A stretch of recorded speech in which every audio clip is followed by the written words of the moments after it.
Let's go to some other issues. Despite today a report that the government's green agenda, the so-called green hydrogen that underpinned it, is in serious trouble, the PM, he was still running his usual lines. When you think about what global investors in data centres and green metals and clean energy are looking for, truly, there is nowhere else in the world you'd rather be than right here in Australia.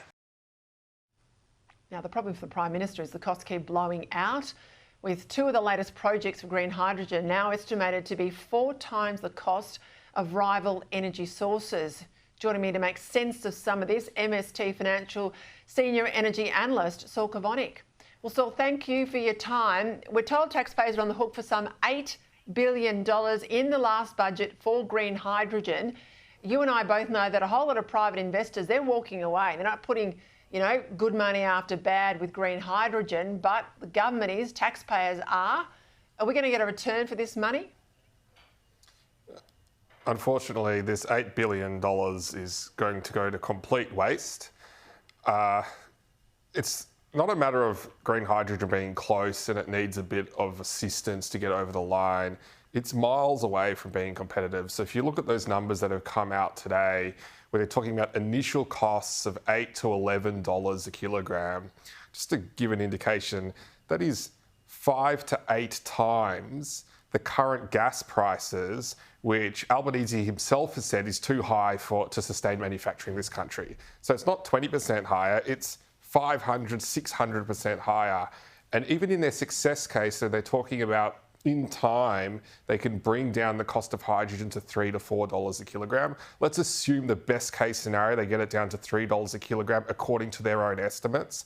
That's still going to see a doubling of prices compared to what you currently get in the gas market. So, if Albanese and Chris Bowen think that current gas prices are too high for Australian households and energy users and manufacturing to pay, I don't see why we're spending billions of dollars in order to sell people energy at twice the cost of what is already unaffordable.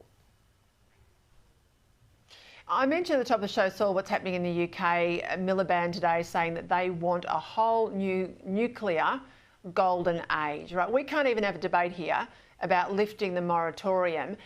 And your point there about the price of gas vis-a-vis the price of green hydrogen. I mean, why the heck wouldn't we have a serious conversation about nuclear, given the PM's only real answer? He can't say it's not safe because we're about to put it in submarines and put submariners in those submarines. His only argument's been about the money, but he's happy to throw billions at green hydrogen, which you say is decades away and unaffordable. Why can't we have the debate that everybody else is having about nuclear? Well, Peter, we all know, and this includes, there's many members of the Labor Party, MPs in Labor, big factions that support Labor, are also very open to nuclear, personally. But it's just the more radical left-wing factions who are ideologically opposed to nuclear as a hangover from 50 years ago in the anti-nuclear weapons proliferation movement. If you start looking at some of the smartest and most sophisticated energy procurement organisations in the world, so it's not just countries like the UK, but we're seeing Microsoft, Google, Apple, all looking to now support nuclear. It actually ties into those comments that you played earlier by Anthony Albanese, who's talking about investment in critical technology sectors like our data centres in Australia. And something that I've heard really disturbing just in the last couple of weeks, I'm getting calls from data centre companies saying we can no longer continue to grow our data centre capability in this country because of energy unreliability. Right? And just to be clear, data centres are essential to every single one of the priority technology list by the government, all 11 critical infrastructure sector designations by the federal government. All of these rely on data centres. It's central to our national security. We don't want our cybersecurity, military capabilities data being held offshore, right? Believe it or not, Australia is actually number 5 in the world in data centre capacity build out here in Sydney. We're a leader. And now we have Chris Bowen's department, instead of celebrating our success in this key technology enabler, he's actually trying to slow it down and kill our leading edge in this sector in order to prioritise his emissions targets. He sees our success in this sector as a villain, which risks him not meeting his emissions reductions targets.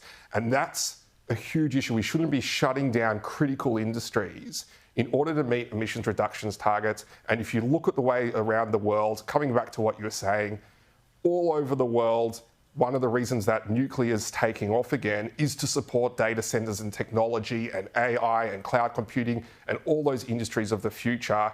We have an edge here, but we risk losing it purely because of our energy policies. Our defence minister, our national security agencies, our industry minister, and our technology ministers are all going to be let down by energy departments unless they change course. And what worries me too, Saul, I mean, this stuff is so exponential in how fast it's moving. If we fall behind for even 3 or 4 years while the government persists in this craziness of strangling our power supply, we will never get back. We'll have lost the edge and others will stream ahead of us and we'll be behind. Just quickly, I saw a very interesting graph today in the media. On the East Coast, our gas prices have more than tripled in the past decade, whilst in the West, and they're not on the national grid, of course, they have flatlined. They have a domestic gas reservation scheme. Is this why there's such a difference? Look, reservation is part of it. Kind of also just to provide some balance here, there's been times in the last few years that WA gas prices have been higher than the East Coast too.